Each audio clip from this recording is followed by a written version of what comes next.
Hey dumplings, it's Dave Decide. Today I want to get into a TV commercial that RM appears in and what seems to be the controversy over this. I also want to get into a staff reporter that got really upset over HYBE. So hater or not, make sure you're subscribed with the notification bell on. Grab your dumpling or tea spilling mug merch and let's get into it. I want to talk about HYBE, and this is a little interesting. I think it's always interesting to hear people's experiences with a big company and kind of their expectation of that company. If HYBE was a much smaller company, I think people wouldn't complain as much, but as companies get bigger and have more money, you obviously expect them to do more things for you, but that's not how it works. So what am I talking about here? There was a reporter who was at the Las Vegas press conference and went on a podcast, or had their own podcast, I'm not sure, to talk about their experience at this press event and working with HYBE. Some of the reporters were from LA and they had to take a bus to Las Vegas since there was no direct flight. And some claim that it even took days to do the round trip, which I am not sure if it's just a translation error, because I was reading the translated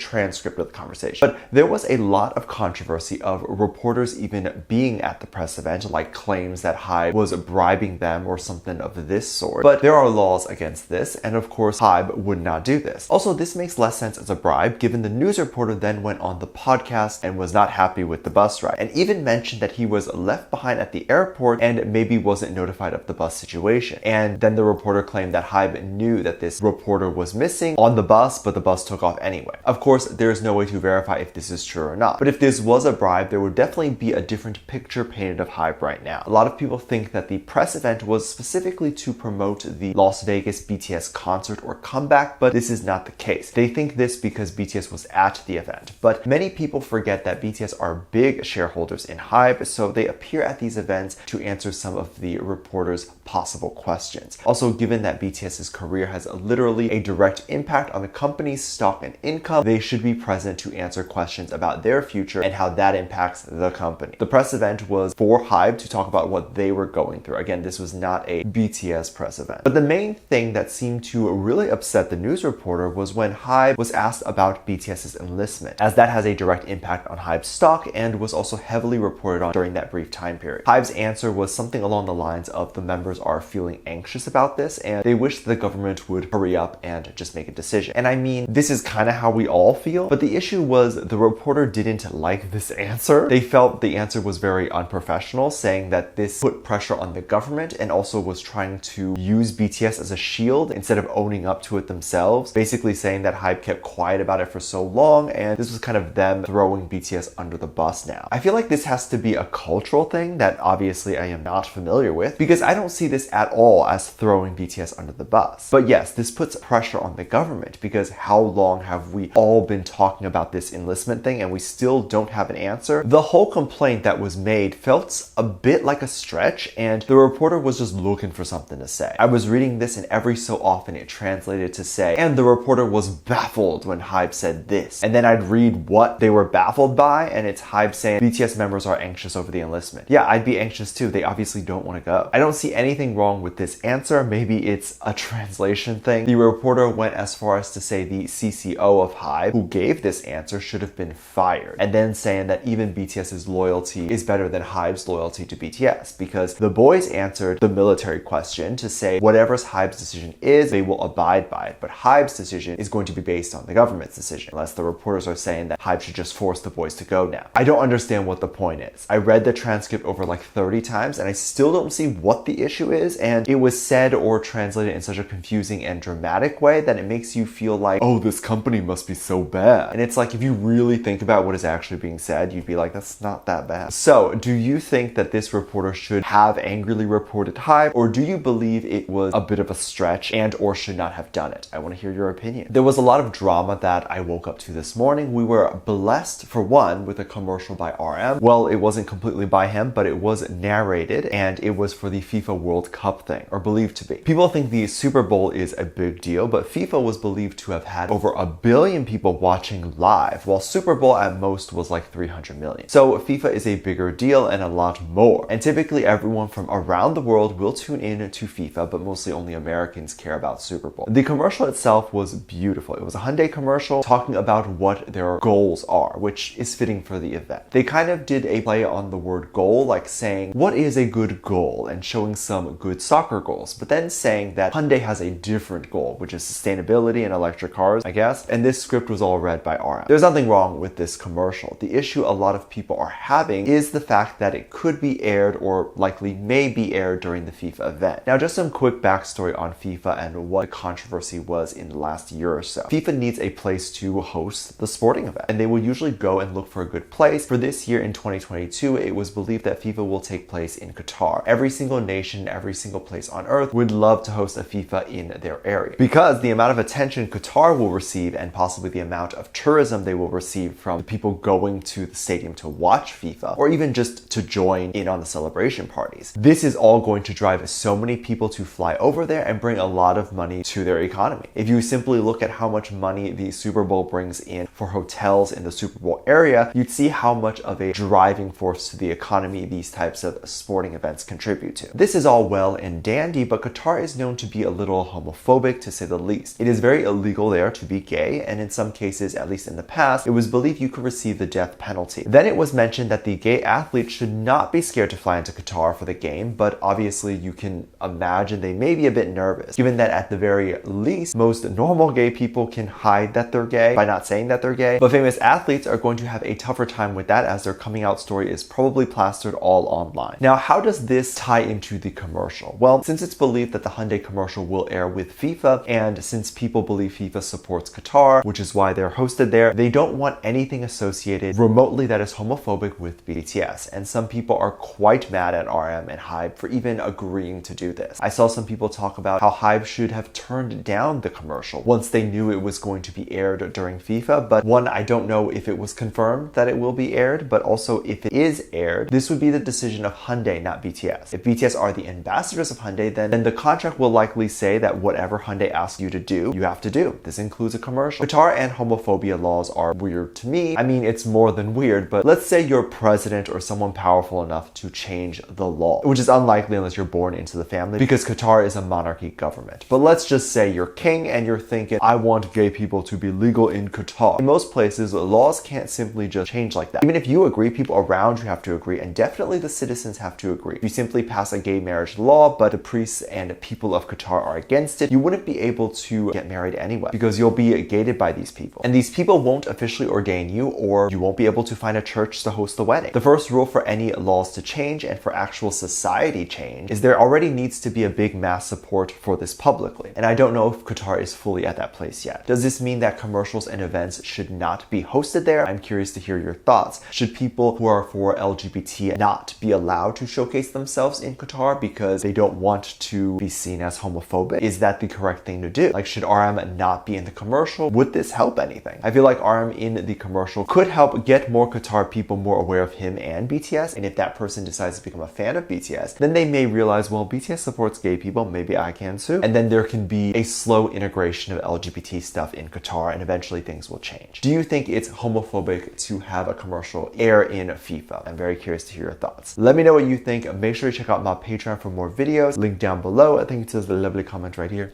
Love you. Bye.